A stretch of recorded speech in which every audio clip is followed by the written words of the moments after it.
হ্যাঁ, আসসালামু আলাইকুম গাইস, সবাই কেমন আছেন? আলহামদুলিল্লাহ আমরা ভালো আছি।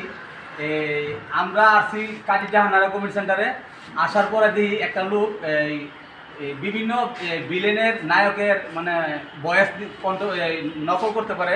এই দেখেন, এই সেই লোক, নাম হইল সবুজ। আপনার নাম কি বলেন? আসসালামু আলাইকুম গাইস, আপনারা কেমন আছেন? আশা করি সবাই ভালো আছেন। আমার নাম মোহাম্মদ সবুজ মিয়া। আমি মূলত কয়েকজন বিলেনদের ফটো করতে পারি। বাসা কোথায় আপনার? আমাদের বাসা হচ্ছে টঙ্গী, গাজীপুর। কি বলেন? আমার বাসা তো টঙ্গী, এটা আরো ভালো হয়েছে। বলেন তো আপনি কার বাসা কণ্ঠ নকল করবেন? আপনি বলেন প্রথম। আচ্ছা, আমি প্রথম তো বলতেছি আমাদের বড় বিলেন, বড় ভাই নিশা সদাগর, ওনার ফটো আমি নকল করতেছি। শোনান, দর্শককে শোনান। জানে অন্তর জামি জমের শের আমি, আমার নাম শুনলে গরু ছাগলে হাটে ঘাটে পানি খায়, আর তুই কিনা বলিস আমাকে ভয় পাস নে, আজেস দে তো আমার মালটা। তারপর হলো অনেক সুন্দর হয়েছে। আমাদের বড় ভাই কাবিলা ভাই।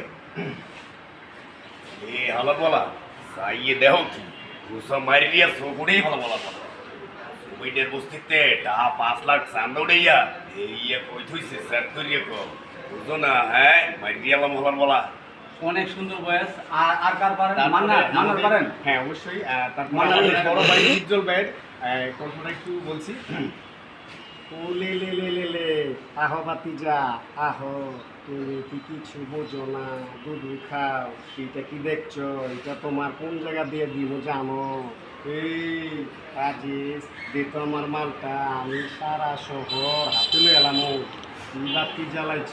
যার বাতি। এই মানে আমি পুরা সারা ঢাকা শহর লই এলাইছি। তারপরে মান্নার কোনো ডায়লগ করেন? জি মান্নার অবশ্যই আমাদের বড় ভাই বলেন। জি অবশ্যই আমি আমাদের বড় ভাই মান্না ভাইয়ের ডায়লগ পারি। ঐশ্বরের বাচ্চাকে আমি ছাড়বো না। ঐশ্বরের বাচ্চা আমার বাবাকে নির্মমভাবে হত্যা করেছে মোহাম্মদ নাদালত। আমি ঐশ্বরের বাচ্চাকে ছাড়বো না। অনেক সুন্দর, আপনি অনেক প্রতিভা ভালো। আপনি টঙ্গী থাকেন তো? জি জি। যাক, আপনারা অনেক দূরে নিয়ে যেতে চাই, আর আমরাও আশা করি আপনারা অনেক দূরে যেতে চান, পারবেন ইনশাল্লাহ। আগামীতে আবার দেখা হবে। ভালো থাকবেন। খুদা হাফেজ। Thank you. হয়েছে?